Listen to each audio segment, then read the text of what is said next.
오늘은 그 책의 14장에 나오는 필요를 채워 사랑을 보여주라, 이제 이 부분을 살펴볼 시간입니다.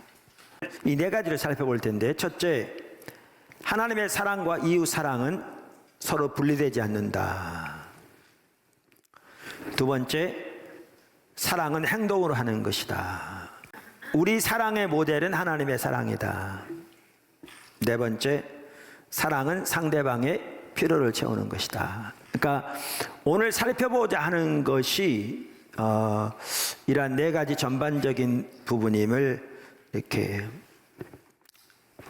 전체적으로 이해하시면 그러면 좋겠습니다. 자, 하나씩 살펴보겠습니다.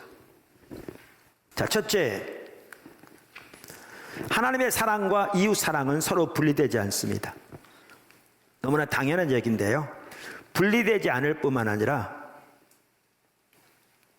그것이 우리 신앙의 가장 핵심이고 본질입니다. 우리 신앙의 가장 핵심이고 본질입니다. 이걸 잘 볼 수 있는 구절이 호세아 6장 6절입니다. 우리가 너무나 잘 아는 구절입니다. 포도나무 교회 웬만큼 다녔으면 그야말로 제일 많이 들은 구절 중에 하나죠. 그만큼 구절은 중요한 구절입니다. 자, 호세아 6장 6절. 나는 인애를 원하고 제사를 원하지 아니하며 번제보다 하나님 아는 것을 원하노라. 자, 여기 하나님께서 원하시는 두 가지가 뭐라고요? 인애와 하나님을 아는 것. 그 다음에 하나님을 원치 않는 두 가지가 뭐라고요? 번제와 제사. 근데 우리가 여러 번 살펴보았지만 이 말은 하나님이 번제와 제사를 원치 않는다, 그 말이 아닙니다. 왜냐하면 구약시대만 하더라도 하나님이 번제와 제사를, 그러니까 번제와 제사를 하나님이 우리에게 드리라고 하셨고 하나님이 그것들을 기뻐하신다고 하셨죠. 우리가 성경을 이해할 때 전체적인 문맥과 맥락에서 이해해야 되는데, 그러면 이 말은 무슨 말인가? 이 말은 우리 신앙에서 가장 중요한 핵심은 번제와 제사와 같은 의식이 아니라 인애와 하나님을 아는 것이다. 그래서 여기에서 신앙의 본질과 의식의 관계가 나옵니다. 우리가 성경 전체를 보아도 알 수 있듯이 하나님 명하신 모든 의식들은 중요하다, 이미 살펴보았습니다. 그러나 그 의식이 신앙의 본질은 아니다. 그러면서 우리 신앙에서 가장 중요한 본질은, 핵심은 인애와 하나님을 아는 것이다. 이 구절은 이렇게 말하고 있죠. 그래서 마가복음 12장 28절부터 보면 이게 한마디로 잘 요약되어 있습니다. 그 당시 종교 지도자들이 예수님을 시험하는데 예수님이 답변을 잘 하셨습니다. 그랬더니 서기관 중에 한 명이 그걸 보고 예수님께 묻습니다. 첫 번째 계명이 무엇입니까? 마가복음 12장 28절. 그랬더니 29절에 예수님께서 이렇게 말씀하십니다. 첫째는 이것이니 이스라엘아 들으라, 주 곧 우리 하나님은 유일한 주시라. 내 마음을 다하고 목숨을 다하고 뜻을 다하고 힘을 다하여 주 너의 하나님을 사랑하라 하신 것이요. 둘째는 이것이니 내 이웃을 내 자신과 같이 사랑하라 하신 것이라. 이보다 더 큰 계명이 없느니라. 그랬더니 다음 절 보십시오. 서기관이 이르되 선생님이여 옳소이다. 하나님은 한 분이시여 그 외에 다른 이가 없다 하신 말씀이 참이니이다. 또 마음을 다하고 지혜를 다하고 힘을 다하여 하나님을 사랑하는 것과 또 이웃을 자기 자신같이 사랑하는 것이 전체로 드리는 모든 번제물과 기타 제물보다 나으니이다. 정확하게 똑같은 말씀입니다. 지금 한마디로 딱 줄여서 하는, 보여주는 것이죠. 예수께서 그가 지혜 있게 대답함을 보시고 이르시되 내가 하나님의 나라에서 멀지 않도다 하시니 그 외에 감히 묻는 자가 없더라. 사실 제가 지금 말씀드린 부분이요, 너무나 잘 알고 있는 부분입니다. 오늘날 성도들에게 물었을 때 그걸 모르는 사람 누가 있습니까? 제가 하나하나 살펴본 이유는 이 부분을 우리가 선명히 인식할 수 있기를 바라서 그렇게 하고 있습니다. 선명히 깨달을 수 있기를 바라서 우리 머릿속에 그것이 확실하게 뿌리 내리기 위해서 그렇게 하고 있습니다. 그래서 하나님을 사랑하는 것과 이웃을 사랑하는 것은 분리되지 않으며 그것이 우리 신앙의 가장 중요한 핵심이요 본질입니다. 그래서 신약 성경을 보아도 예수님께서 영생을 한마디로 하나님과 예수님을 아는 것이라고 표현했고, 요한복음 17장 3절, 그 다음에 예수님도 여러 차례 가장 큰 계명이 우리의 마음과 뜻과 힘을 다해서 유일하신 참 하나님을 사랑하는 것이라고 말씀하셨습니다. 정확하게 이것을 한마디로 잘 요약해 놓은 구절이 호세아 6장 6절입니다. 자, 그러면 큰 두 번째라고 해도 상관없잖아요. 넷으로 나눴기 때문에 저는 큰 첫 번째 아래 이제 작은 소제목으로 살펴보려고 하는데, 하나님을 사랑하는 것과 이웃을 사랑하는 것의 관계, 이 5가지를 좀 살펴보려고 합니다. 5가지 이렇습니다. 제 책 십자가 복음에 나온 책인 내용인데요, 우리가 반드시 기억하고 늘 유념해야 할 중요한 부분입니다. 하나님을 사랑하는 것과 형제를 사랑하는 것의 관계. 첫째, 하나님이 우리를 먼저 사랑하셨습니다. 혹은 사랑하십니다. 둘째, 우리가 그 사랑을 아는 것이 중요합니다. 셋째, 우리가 하나님의 사랑을 아는 만큼 하나님을 사랑할 수 있습니다. 넷째, 우리가 하나님의 사랑을 아는 만큼 자신을 사랑할 수 있습니다. 다섯째, 우리가 하나님을 사랑하는 마음으로 형제를 사랑할 수 있습니다. 여기 표해놨습니다. 자, 그러면 하나씩 살펴보겠습니다. 첫째, 하나님이 먼저 우리를 사랑하셨습니다. 혹은 사랑하십니다. 이것이 가장 먼저 가장 핵심이고요, 모든 것을 가능케 하는 가장 근본적인 요소입니다. 하나님이 우리를 먼저 사랑하셨고 사랑하십니다. 요한일서 4장 8절, 사랑하지 아니하는 자는 하나님을 알지 못하나니 이는 하나님은 사랑이심이라. 하나님의 사랑이 우리에게 이렇게 나타난 바 되었으니 하나님이 자기의 독생자를 세상에 보내심은 그로 말미암아 우리를 살리려 하심이라. 사랑은 여기 있으니 우리가 하나님을 사랑한 것이 아니요, 하나님이 우리를 사랑하사 우리 죄를 속하기 위하여 화목제물로 그 아들을 보내셨습니다. 하나님이 먼저 우리를 사랑하셨습니다. 여러분, 이따도 나올 텐데요, 성경은 우리에게 우리의 존재를 다해 하나님을 사랑하라고 명령합니다. 이게 가장 큰 명령이라고. 하나님이 우리에게 그렇게 명령하시는 이유는 그분이 먼저 그분의 존재를 다해 우리를 사랑하시기 때문에 그렇습니다. 하나님은 하나님의 존재를 다해 우리를 사랑하십니다. 그분의 힘, 그분의 뜻, 그분의 마음, 그분의 의지를 다해서 저와 여러분을 사랑하십니다. 그 사랑의 가장 최종적이고 온전한 징표가 예수님의 십자가입니다. 예수님의 십자가입니다. 그래서 로마서 5장 8절에 이렇게 말합니다.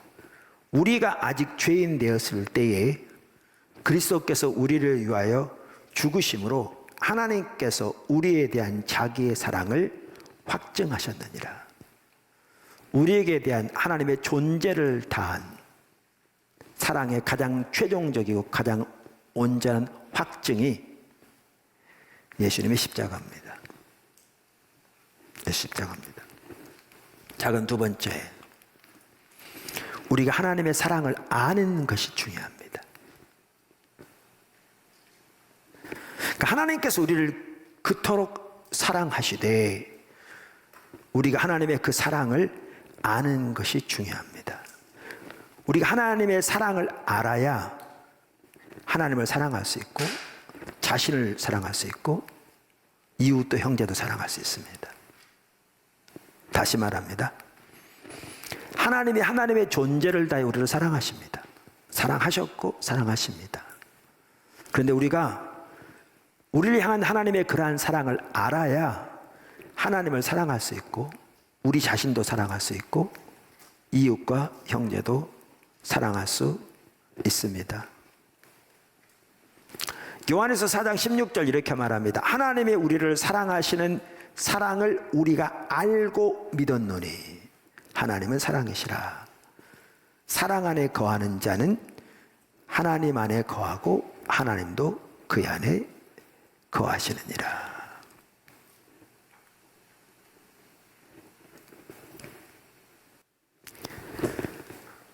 자, 우리가 하나님의 사랑을 알아야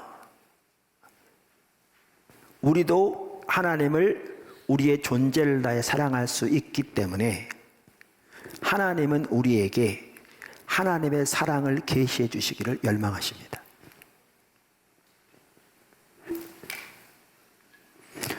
우리 편에서는 하나님의 얼굴을 구하는 것이 핵심입니다.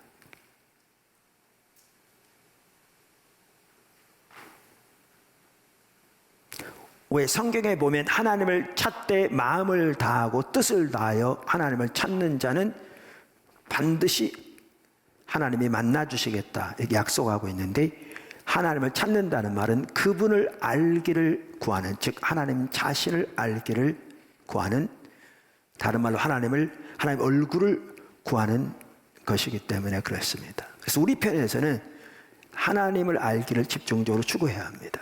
하나님 얼굴을 구해야 합니다. 코로나 시대에요, 해결책이요 단 하나입니다. 하나님을 찾는 것입니다. 지속적으로 하나님을 찾는 사람들에게는 참으로 놀라운 은혜를 오늘날도 붓고 계십니다. 실질적으로. 네 번째인가요? 하나님의 사랑을 아는 만큼 자신을 사랑할 수 있습니다. 우리 속에 넘치는 하나님의 사랑이 우리에게 자기를 사랑할 수 있는 능력을 부여해 줍니다. 관계중심전도 우리가 시리즈를 살펴보면서 이 부분을 살펴봤잖아요. 제일 첫 번째 단계가 바로잡기였는데, 바로잡기는 관계를 바로잡는 것이었다. 그 세 가지 관계를 살펴봤잖아요. 하나님과 나와의 관계, 나와의 관계, 나와 다른 사람의 관계를 바로잡는 것이었다. 살펴봤죠. 그러면 하나님과의 나와의 관계, 나와 다른 사람의 관계에 바로잡는 거 이해하겠는데, 나와의 관계를 바로잡는 것은 뭘 말하느냐? 이미 살펴본 대로 자기를 사랑하는 것을 말하는 거죠. 왜냐하면 자기를 사랑하는 것을 사랑하지 못하면 다른 사람을 사랑할 수 없거든요.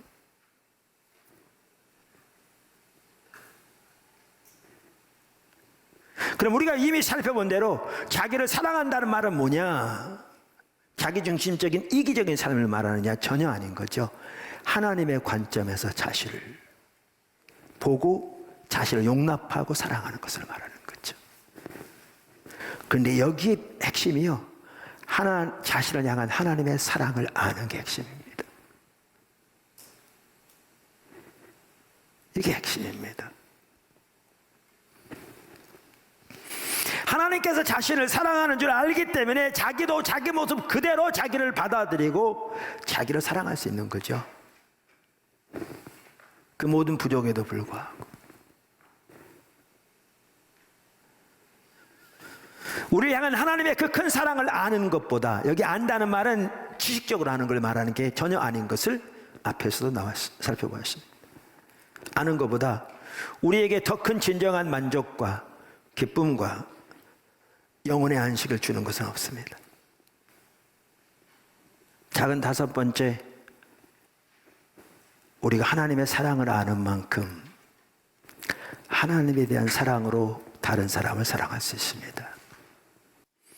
말씀드린 대로 성경에서는 하나님의 사랑과 다른 사람을 사랑하는 것이, 우리가 하나님을 사랑하는 것과 다른 사람을 사랑하는 것이 분리되지 않습니다.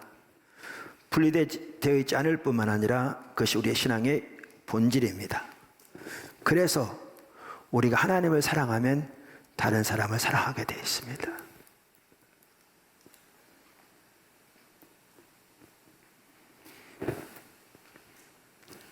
성경은 여러 곳에서 이 부분을 명확하게 말하고 있습니다. 아까도 보았습니다만 다른 구절도 몇 개 좀 보죠. 요한일서 4장 7절 8절. 사랑하는 자들아 우리가 서로 사랑하자. 사랑은 하나님께 속한 것이니 사랑하는 자마다 하나님으로부터 나와서 하나님을 알고 사랑하지 아니하는 자는 하나님을 알지 못하나니 이는 하나님은 사랑이시라. 명백하죠. 자, 이와 같이 하나님을 사랑하는 것과 형제 사랑하고 이웃 사랑이 분리되지 않기 때문에 하나님을 사랑하는 자는 형제를 사랑하게 되어 있는데, 아까 말씀드린 대로 하나님을 사랑한다고 하면서 형제를 사랑하지 않으면 그 하나님을 사랑한다는 말이 거짓말이라고 그랬는데, 여기 중요한 게 뭐냐 하면 우리가 하나님을 사랑하는 게 먼저고 이웃 사랑도 하나님을 사랑하기 때문에 그 사랑으로 이웃을 사랑할 수 있다는 겁니다.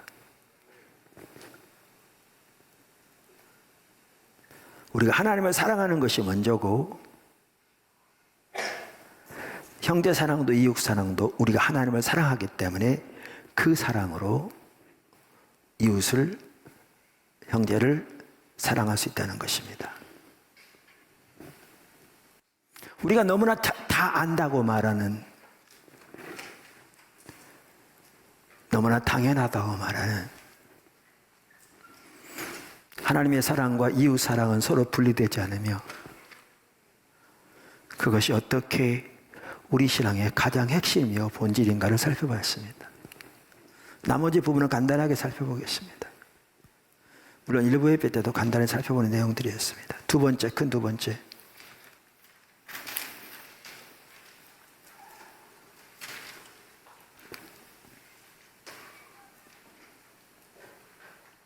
사랑은 행동을 하는 것입니다.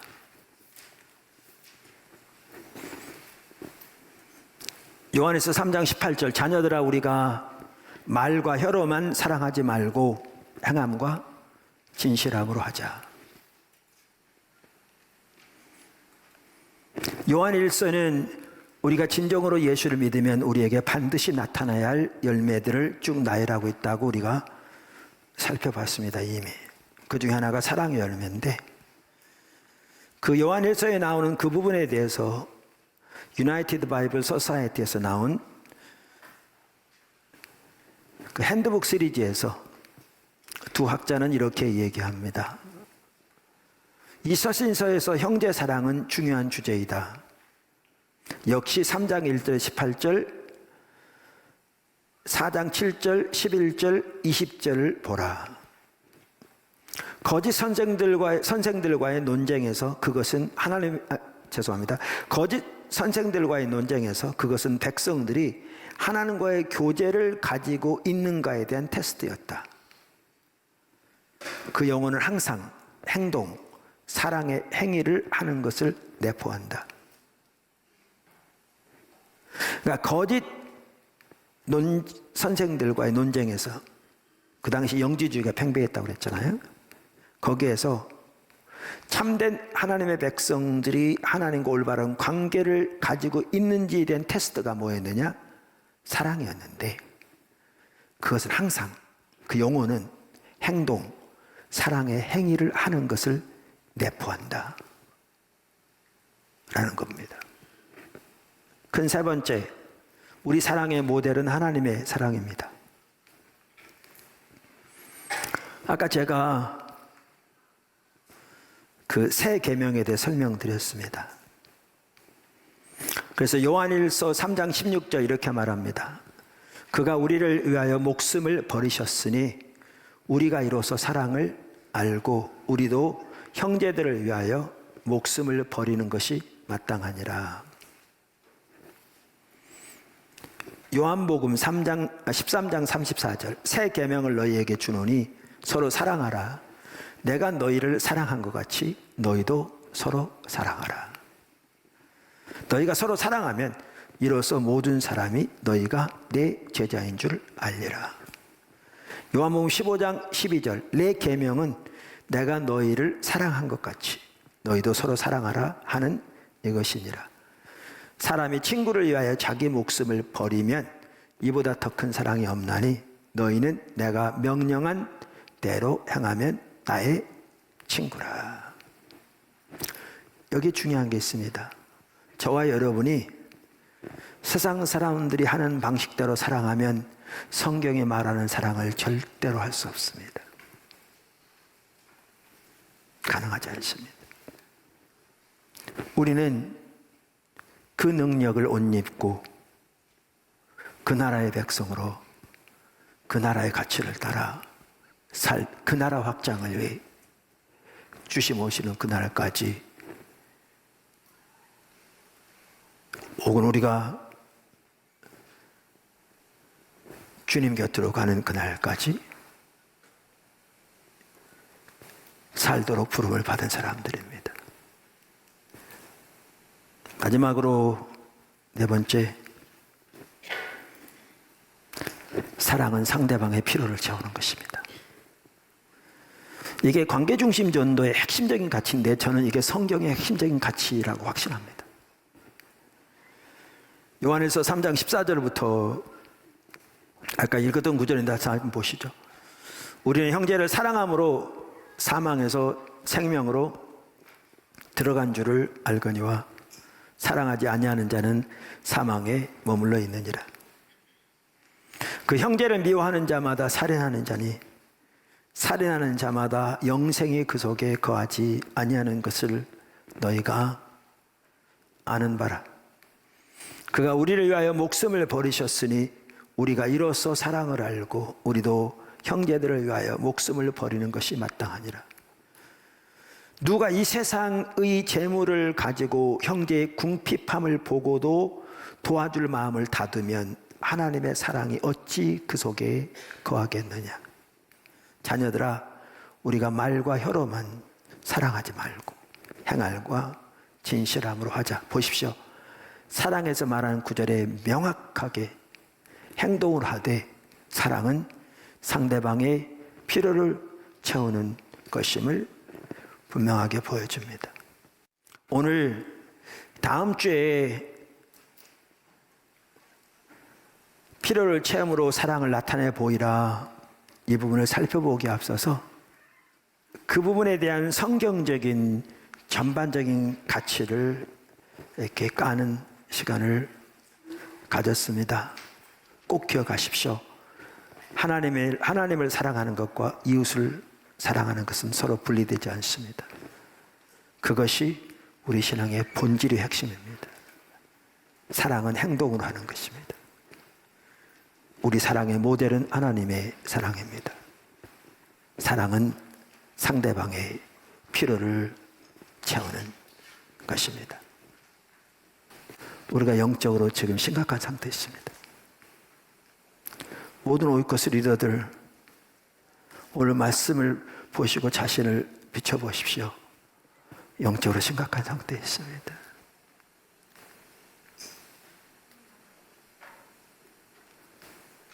지체들을 말할 것도 없고 하나님을 실질적으로 구하지 않아서 그렇습니다. 우리 모두 겸손해져야 합니다. 진짜 겸손해야 합니다. 안 그러면 다 손가락질을 상대방에만 돌리면서 분주하고 성급하고 조급하고 판단하고 자기중심적으로 돌아가서 이렇게 되기가 너무너무 쉽습니다. 하나님의 비전 흐려지고 거기서 돌이켜 정말 하나님이 기뻐하신 자리에 우리 모두가 설 수 있기를, 그리고 주님이 그토록 강력하게 인도하고 계시는 관계중심 전도가 삶이 되는 자리에 설 수 있기를 예수님은 축원합니다.